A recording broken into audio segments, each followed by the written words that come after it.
আমি red Collins. হরে কৃষ্ণ কৃষ্ণ কৃষ্ণ হরে হরে 16 শব্দের একটি সম্মোহনী ছন্দময় কীর্তন নিউ ইয়র্ক শহরের ইস্ট ভিলেজ অঞ্চলে অনেকের কাছে এলএসডি এবং অন্যান্য মাদকের বিকল্প হিসেবে এসেছিল। সেকেন্ড অ্যাভিনিউ এবং ফার্স্ট স্ট্রিটের ওপর একটি দোকান ঘরে একজন স্বামী একটি কেন্দ্র স্থাপন করেছেন। সেখানে তার আমেরিকান শিষ্যরা কৃষ্ণ ভাবনামৃত সম্বন্ধে শিক্ষা লাভ করছে। 1965 সালে ভক্তিবেদান্ত স্বামী প্রভুপাদ একটি মালবাহী জাহাজে করে কলকাতা থেকে নিউ ইয়র্ক শহরের উদ্দেশ্যে যাত্রা করেছিলেন। যদি কেউ আপনাকে গল্পটি বলতো আপনি হয়তো বিশ্বাস করতেন না, কিন্তু তিনি হচ্ছেন প্রভুপাদ। তার বয়স 70 বছর। তিনি কপদর্ক শূন্য, যোগাযোগহীন, সাফল্য লাভের কোনো রসদই তার কাছে নেই। তিনি একটি উদ্যোগ নিচ্ছেন, আর সেটি একটি আন্তর্জাতিক আন্দোলনে রূপান্তরিত হচ্ছে।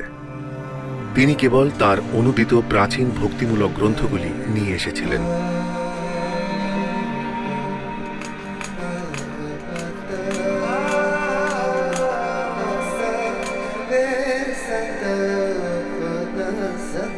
আমার প্রধান উদ্দেশ্য হল জড় সভ্যতার বিরুদ্ধে একটি আন্দোলন গড়ে তুলতে চাই।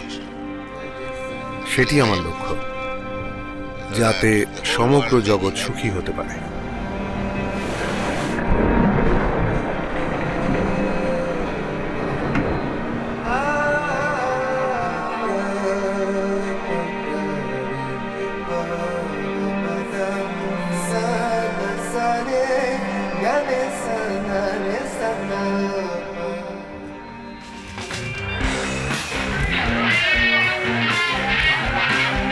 শ্রীল প্রভুপাদ আমেরিকায় পৌঁছলেন এক চরম অস্থিরতার মুহূর্তে।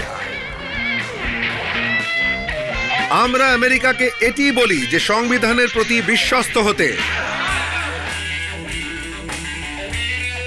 প্রত্যেকেই প্রশ্ন করছিল, সকলেই উন্নত একটি জীবনের অনুসন্ধান করছিল। প্রভুপাদ ঠিক সেই ঐতিহাসিক মুহূর্তে এখানে এসে পৌঁছেছিলেন। একেবারে সঠিক সময় তিনি অবতীর্ণ হয়েছিলেন। প্রত্যেকেই ভাবছে আমি আমেরিকান, আমি ভারতীয়, আমি ইউরোপিয়ান, আমি অস্ট্রেলিয়ান, কিন্তু আমি এই দেহ নই। আমি হলাম আত্মা। আমাদের প্রধান উদ্দেশ্য হলো সকলকে সুখী করা, সবাই যেন সুখী থাকে। আমরা অন্যকে শোষণ করে নিজেরা সুখ ভোগ করতে চাই না। না, আমরা শুধু চাই সকলকেই সুখী দেখতে, কিন্তু তারা জানে না যে কেমন ভাবে সুখী হতে হয়।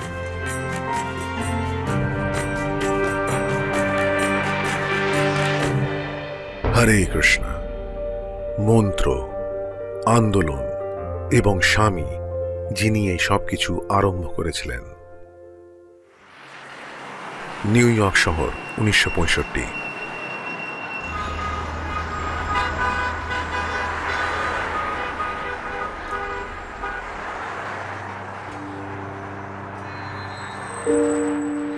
আমি নিউ ইয়র্কের রাস্তায় শুধুমাত্র ঘুরে বেড়াচ্ছিলাম।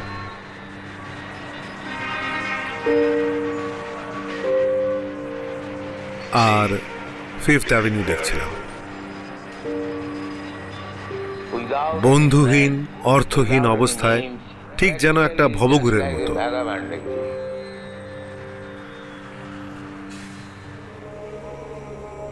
আমার ইচ্ছে হচ্ছে এখানে নিউ ইয়র্কে একটি মন্দির স্থাপন করা।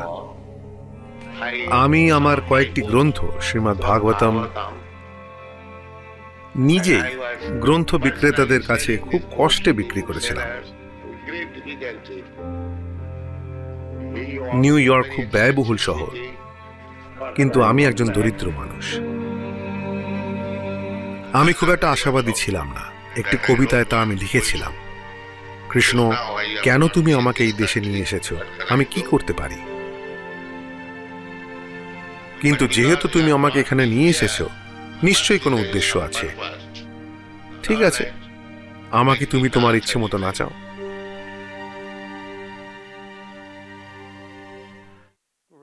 ঠিক হিপি নয়, বরং আমি ছিলাম একজন অনুসন্ধানী, আধ্যাত্মিক অনুসন্ধানী। কেননা আমার লম্বা চুল ছিল না এবং আমি কোনো আন্দোলনের সঙ্গে নিজেকে যুক্ত করিনি, কিন্তু আমার ভিতরে এমন একটা কিছু ছিল যা অন্য কিছুর অনুসন্ধান করছিল।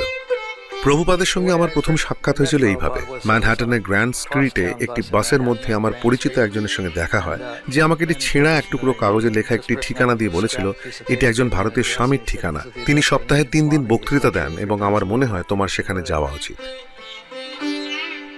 প্রভুপাতের সঙ্গে প্রথম সাক্ষাৎকারে কয়েকটি বিষয় আমার ভালো লেগেছিল এবং সেগুলি হলো এই যে তিনি ছিলেন বয়স্ক, তিনি ছিলেন বিজ্ঞ এবং তিনি ছিলেন একাকী। তাই আমি তাকে সাহায্য করার প্রয়োজনীয়তা অনুভব করি। আমি রাস্তায় ঘুরে বেড়াচ্ছিলাম এবং কয়েকটি ছেলে আমাকে দেখেছিল এবং ক্রমান্বয়ে তারা আমার কাছে আসে। প্রভুপাদের বিষয়ে সবচেয়ে সুন্দর বিষয় হলো এই যে ভালোবাসা ছাড়া তার কাছে আর কোনো কথাই ছিল না। তিনি তাদের গ্রহণ করেছিলেন, তাদের মন্দিরে স্বাগত জানিয়েছিলেন। আর অতিরিক্ত পাওনা ছিল এই যে তার মতো আর কেউ রাঁধতে পারত না। সেই খাবার ছিল সত্যি খুব ভালো। তারা প্রীতিভোজের জন্য আসত। প্রতি রবিবার আমি উপাদেয় খাবার বিতরণ করছিলাম কমপক্ষে 200 জন মানুষকে। প্রতিদিন কমপক্ষে 15 থেকে 20 জন খেত। আমি নিজেই রান্না করতাম। কিন্তু তারা সবকিছু বর্জন করেছে। তারা মাংস আহার করে না, তারা মদ চায় না, তারা সিগারেট চায় না, এসব কিছুই চায় না। আমার উদ্দেশ্য হচ্ছে হরে কৃষ্ণ মহামন্ত্র কীর্তন করার দর্শনকে সারা বিশ্বে প্রচার করা। এই দিব্য স্পন্দন ভাষা, দেশ, জাতি বা ধর্ম নির্বিশেষে সকলের কাছেই সমানভাবে গ্রহণযোগ্য, কারণ তা উচ্চারিত হচ্ছে আমাদের আত্মার অন্তঃস্থল থেকে।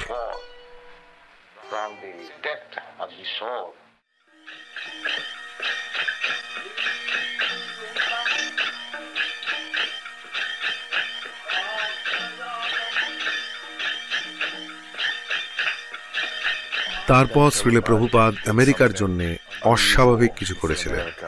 তিনি স্থির করেছিলেন যে কীর্তন এবং বাদ্য ও নৃত্যকে উন্মুক্ত রাস্তায় নিয়ে যাওয়ার সময় হয়েছে, যা শ্রী চৈতন্য মহাপ্রভু 500 বছর পূর্বে করেছিলেন। Tompkins square park, 9 October 1966।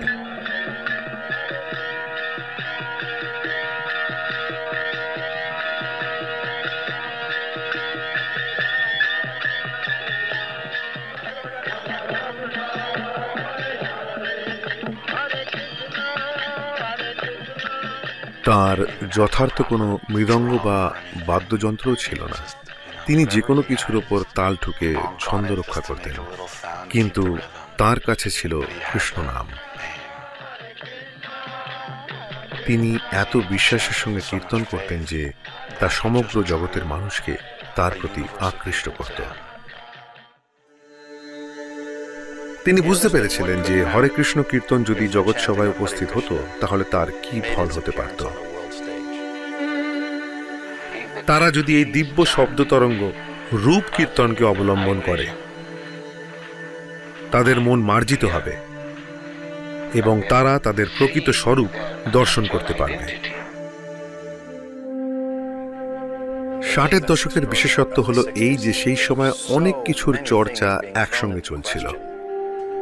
পৃথিবী একটি নাছোড়বান্দা জায়গা এবং আমরা গ্রহটির বিনাশ সাধন করছি, আমরা একে অপরকে ধ্বংস করছি। এর অন্য কিছু একটা সমাধান চাই। একজন যুবক হিসেবে শ্রীল প্রভুপাদ তারই অনুসন্ধান করছিলেন। তিনি ছিলেন গান্ধীবাদী। আমি গান্ধীর একজন অনুগামী ছিলাম। 1920 সালে আমি অসহযোগ আন্দোলনে যোগদান করেছিলাম। কিন্তু তিনি যখন তার গুরুদেবের সাক্ষাৎ লাভ করেন তখন ঘটনা এক নতুন মোড় নেয়, আর তিনি জানতে পারেন যে আরেক ধরনের আন্দোলন চলছে যা অনেক বেশি গুরুত্বপূর্ণ, এক উচ্চতর উদ্দেশ্য, আধ্যাত্মিক উদ্দেশ্য, রাজনৈতিক উদ্দেশ্য নয়। এলাহাবাদ, 1936। সেই সময় আমি আমার বিরাট ঔষধের ব্যবসা চালাচ্ছিলাম এবং সেই ঔষধের দোকানের মালিক হিসেবে আমি সুপরিচিত ছিলাম। আমার ব্যবসা ক্রমশ উন্নতি করছিল। এরপর তার গুরুদেবের কাছ থেকে আরো জরুরি ভিত্তিক নির্দেশ আসে একটি পত্রের আকারে।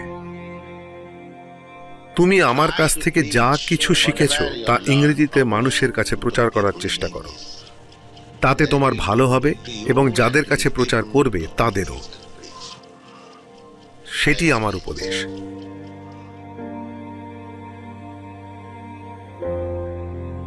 তারপর 1936 সালে তিনি অপ্রকট হন।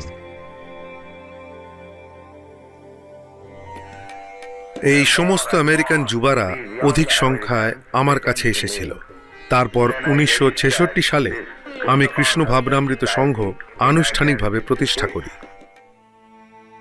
তাদের কোনো ধারণাই ছিল না যে তিনি কি করছিলেন, কিন্তু তিনি তাদের সুনিশ্চিত করেন যে হ্যাঁ, এটাই হবে আমার স্থিতি। আর তিনি গ্লোবটি ঘোরাতেন আর পৃথিবীর সমস্ত দেশগুলো পর্যবেক্ষণ করতেন। আর কখনো কখনো তিনি বলতেন, ব্রহ্মানন্দ, তুমি রাশিয়ায় যাবে, গৌরসুন্দর, তুমি জাপানে যাবে। তার পরিকল্পনা ছিল পৃথিবীর সর্বত্র তার লোকেদের পাঠানো, কিন্তু আপনাদের বুঝতে হবে যে আমাদের মাত্র গোটা 12 তরুণ ভক্ত ছিল। Hippie hill golden gate park, 1967।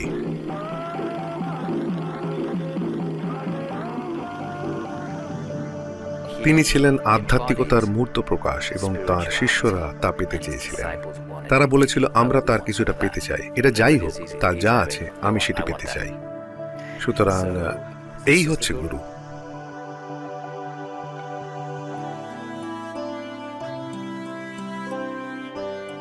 সেখানে আমাদের জীবন ছিল অত্যন্ত সুন্দর, সত্যি সুন্দর। তার থেকে ভালো কিছু হতেই পারে না। যতটা ভালো হওয়া যায়, এটা ছিল ততটাই ভালো।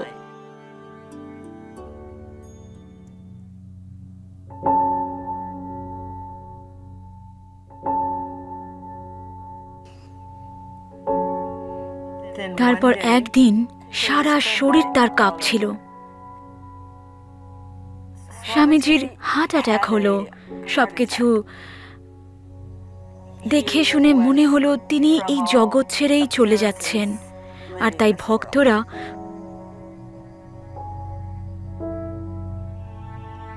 পরম ঐকান্তিকতার সঙ্গে প্রার্থনা করতে লাগলো। সারা রাত ধরে সান ফ্রান্সিসকোয়, সারা রাত্রি ধরে নিউ ইয়র্কে আমরা কৃষ্ণের কাছে প্রার্থনা করছিলাম, দয়া করে ওকে নিয়ে যাবেন না।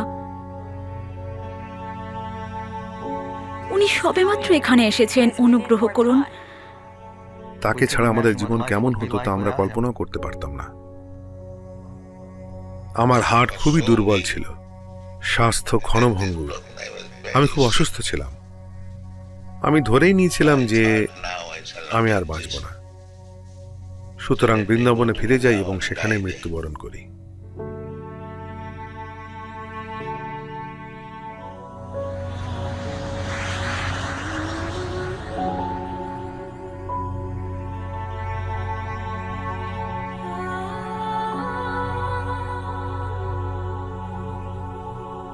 আমরা দিশেহারা হয়ে পড়েছিলাম। তিনি যে আর ফেরত আসবেন না, সেই ধারণাটিকে আমরা মেনে নিতে পারছিলাম না। 5 মাস ধরে আমরা নিদারুণ কষ্ট ভোগ করেছিলাম।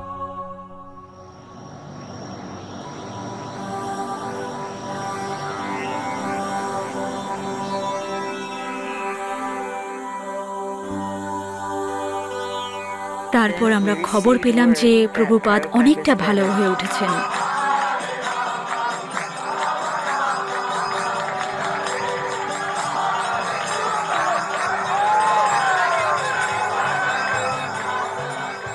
আমরা তাকে ফিরে পেয়েছিলাম, আর আমাদের আরো এগিয়ে যাওয়ার ছিল। তার কাছ থেকে আমাদের সাধ্যমতো আরো অনেক কিছু শেখার ছিল।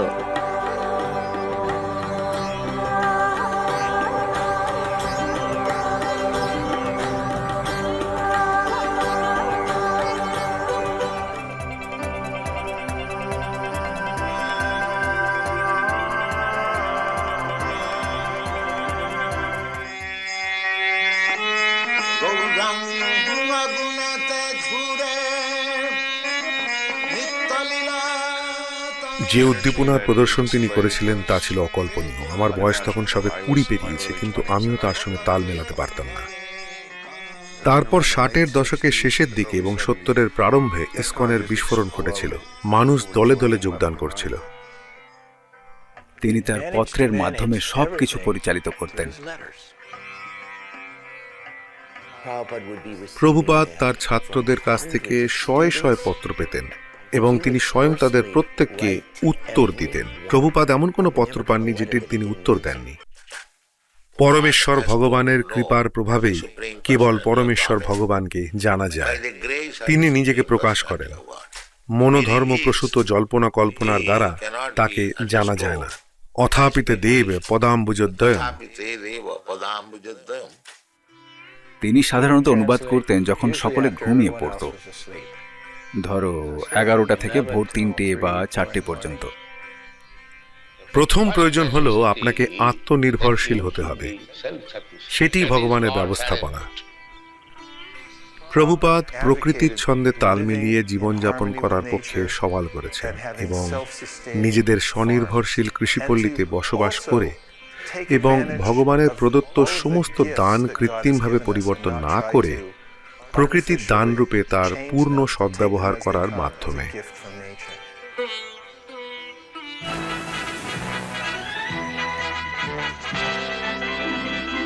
আমি বুঝতে পারছি, কিন্তু আপনার কি মনে হয় যে বাইবেল, কোরআন এবং অন্যান্য ধর্মগ্রন্থের মধ্যে মতভেদ হয় বা ওই সমস্ত বিশেষ বিশেষ দর্শনের মধ্যে বৈপরীত্য আছে? না, আমি কোনো মতভেদ দেখি না, কেননা অন্তিম লক্ষ্য হচ্ছেন ভগবান। সুতরাং তোমাকে ভগবানকে জানতে হবে এবং তাকে ভালোবাসার চেষ্টা করতে হবে। তাই তুমি যে কোনো ধর্মীয় পদ্ধতি অবলম্বন করতে পারো, যদি লক্ষ্যে পৌঁছানো যায় আর তা ভগবানকে জানা যায় এবং তাকে ভালোবাসার চেষ্টা করা যায়, তাহলেই তোমার জীবন পূর্ণ হবে। তিনি ছিলেন নির্ভীক এবং তিনি ছিলেন স্পষ্ট বক্তা। কয়েক বছর ধরে তিনি বলছিলেন, আমি কমিউনিস্ট দেশগুলিতে যেতে চাই। প্রত্যেকেই বলেছিল, ওহ না, সেটা সম্ভব নয়, আপনি সেখানে যেতেই পারবেন না। কিউবায় সম্প্রতি আমাদের মিসাইল ক্ষেপণাস্ত্র সংক্রান্ত সমস্যা হয়েছিল। 1971 সালের রাশিয়া যাওয়ার জন্য আমেরিকানদের ভিসা দেওয়ার কথা শোনাই যেত না। আমার জানা নেই কেমন করে এটা সম্ভব হলো। আমি যখন মস্কো বিমানবন্দরে ছিলাম, তখন আমার কাছে ভগবদ্গীতা পাওয়া মাত্রই তারা পুলিশ ডেকেছিল। কাস্টমসটা খুঁটিয়ে দেখেছিল। পুলিশটি যথেষ্ট সহৃদয় ছিল। সে বলেছিল, বেশি বড় অপরাধ নয়, ওকে কনসেন্ট্রেশন ক্যাম্পে পাঠিও না। আমরা যখন গির্জার সামনে দিয়ে যেতাম, তিনি দেখতেন সেখানে গির্জাগুলির সামনে সশস্ত্র প্রহরী মোতায়েন রয়েছে, কেউই ভেতরে বা বাইরে যাতায়াত করছে না। প্রভুপাদ পরে বলেছিলেন যে রাশিয়ার সাধারণ নাগরিকেরা আধ্যাত্মিক ভাবাপন্ন, কিন্তু তাদের নেতাদের জন্য তাদের আর ভগবানের সান্নিধ্যে যাওয়ার কোনো উপায় নেই। আমি ব্যাংকে গেছিলাম কিছু রাশিয়ান অর্থ বিনিময় করতে। ব্যাংকের বাইরে 2টি ছেলে আমার কাছে এসে বলেছিল, আর তারা প্রভুপাদের সঙ্গে সাক্ষাৎ করতে আমার সঙ্গে এসেছিল। আমি আমার ভগবদ্গীতাটি তাকে দিয়েছিলাম এবং তার থেকে কপি করে সে তার অনুবাদ করেছিল এবং কমিউনিস্ট যুগেও রাশিয়া সর্বত্র তা বিতরণ করেছিল। ছোট একটা বীজ থেকে হাজার হাজার কৃষ্ণ ভক্তের উদয় হয়েছে।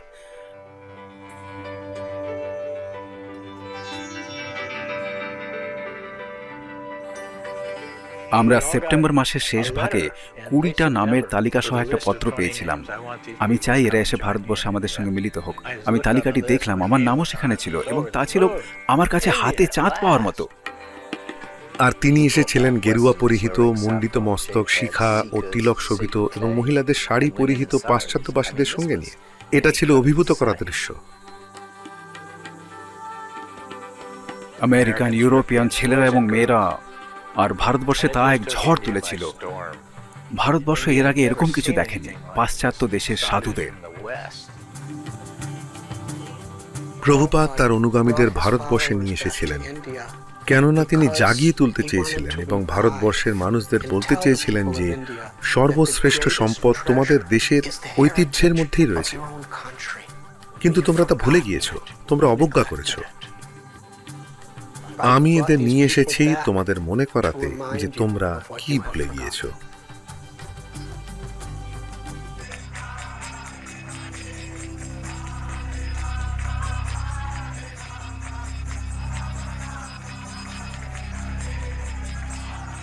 অনেকেই হরে কৃষ্ণ সম্প্রদায়ের সদস্যদের তাদের কার্যকলাপের পরিপ্রেক্ষিতে ক্রোধ উৎপাদনকারী বলে বিবেচনা করে থাকে। তাদের বিপজ্জনক, ধর্মীয়, গোঁড়ামি সম্পন্ন এবং সংকীর্ণ মতবাদে বিশ্বাসী দলগুলির সঙ্গে এক বলা হয়। আসলে বৈরী ভাবাপন্ন দলগুলি এই তত্ত্বকে তুলে ধরেছিল যে যারা এই সমস্ত সংস্থায় যোগদান করেছে তারা সম্ভবত কেউ স্বেচ্ছায় করেনি। তারা অবশ্যই কৌশলের শিকার, অর্থাৎ তাদের মগজ ধোলাই করা হয়েছিল। অবশ্যই প্রভুপাদ বহুবার স্বীকার করেছেন, হ্যাঁ, আমরা মগজ ধোলাই করছি, মগজ খুব নোংরা হয়েছে এবং আমরা তা পরিষ্কার করছি। এটি ছিল একটি মামলা জনসাধারণ বনাম মার্ফি। নিউ ইয়র্ক সিটির সুপ্রিম কোর্টে দুজন ভক্তদের বিরুদ্ধে গুরুতর ফৌজদারি মামলা দায়ের করা হয়েছিল। এটি ছিল আমাদের সর্বস্ব ভগবদ্গীতার মৌলিক নীতির বিরুদ্ধে আক্রমণ। প্রভুপাদ বলেছিলেন আমাদের সপক্ষে বলার মতো বক্তব্য সমূহ হচ্ছে সমগ্র Srimad Bhagavad Gita, Bhagavad Gita, nectar of devotion, nectar of instruction আদি গ্রন্থাবলী। তিনি বলেছিলেন তোমরা আমাদের সমস্ত গ্রন্থাবলী উপস্থাপনা করো। মামলা বছরের পর বছর চলল। তিনি যতই আক্রান্ত হচ্ছিলেন তত বেশি করে তিনি শক্তি অর্জন করছিলেন। তিনি ছিলেন একজন যোদ্ধা। প্রভুপাদ ভালো যুদ্ধ পছন্দ করতেন। 6 মাস পর পরিশেষে নিউ ইয়র্ক সুপ্রিম কোর্টের বিচারক লিহি বলেছিলেন তাদের এই উদ্যোগ ভারতবর্ষের হাজার হাজার বছরের সুপ্রাচীন প্রকৃত এক ধর্মের ওপর প্রতিষ্ঠিত।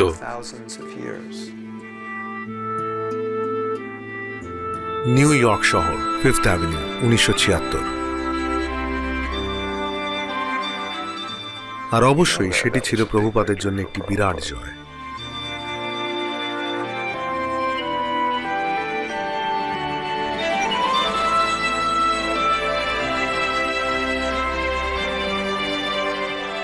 তোমরা যদি অনুগ্রহ করে কৃষ্ণ ভাবনাময় হও এবং ভগবত প্রেমের আনন্দে মগ্ন হয়ে কীর্তন ও নৃত্য করো, সমগ্র জগৎ তোমাদের অনুসরণ করবে, এটি বৈকুণ্ঠে পরিণত হবে, আর কোনো সমস্যা থাকবে না। তোমাদের অসংখ্য ধন্যবাদ।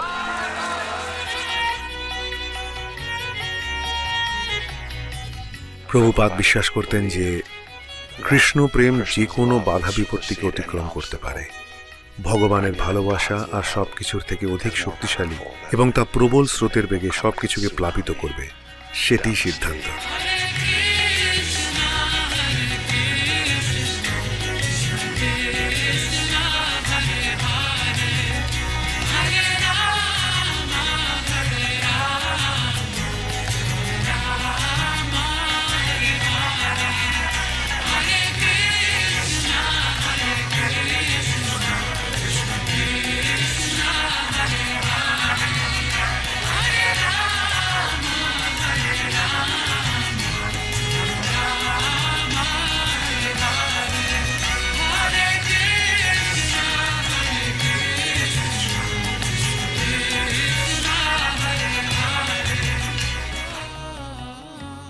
তিনি তার বিশেষ ভালোবাসা তার অনুগামীদের মধ্যে বিতরণ করেছেন এবং তারা তাদের মধ্যে ভালোবাসা বিনিময় করেছেন।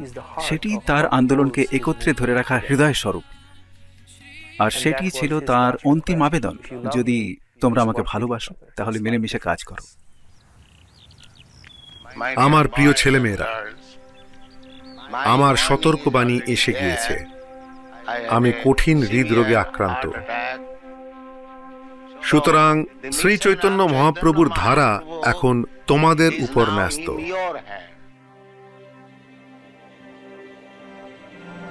বৃন্দাবন, ভারত, 1977।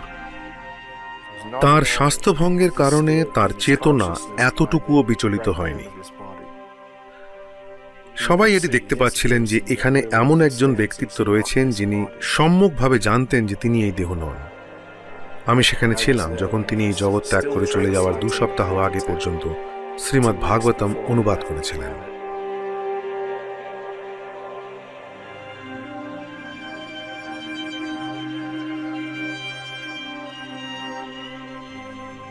আমি তোমাদের দেশে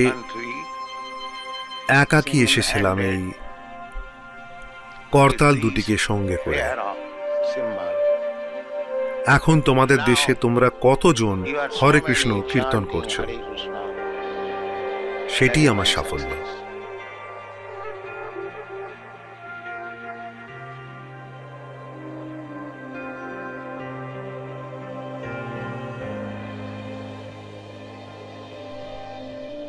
শ্রীকৃষ্ণের পরম ইচ্ছাতেই সবকিছু ক্রিয়াশীল হচ্ছে, গতিশীল হচ্ছে।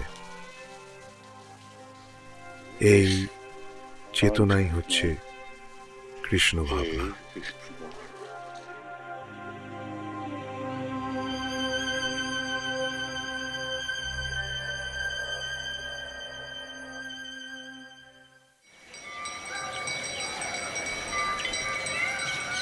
শ্রীল অভয় চরণাবিন্দু এসি ভক্তি বেদান্ত স্বামী প্রভুপাদ 1977 সালের 14 নভেম্বর অপ্রকট হন। 12 বছরে শ্রীল প্রভুপাদ 14 বার পৃথিবী প্রদক্ষিণ করেন, 6টি মহাদেশে 108টি মন্দির এবং পল্লী সমাজ প্রতিষ্ঠা করেন। 25টি ভাষায় তার 6 কোটি গ্রন্থ বিতরণ করা হয়েছে। সমগ্র বিশ্বে কৃষ্ণ ভাবনামৃতের প্রবর্তন করে দৃঢ়ভাবে প্রতিষ্ঠা করেছেন। আজ 820টি মন্দির, পল্লী সমাজ, রেস্তোরাঁ, বিদ্যালয় এবং মহাবিদ্যালয় স্থাপন করা হয়েছে। 87টি ভাষায় 52 কোটি গ্রন্থ বিতরণ করা হয়েছে। 300 কোটি মানুষকে নিরামিষ খাদ্য বিতরণ করা হয়েছে।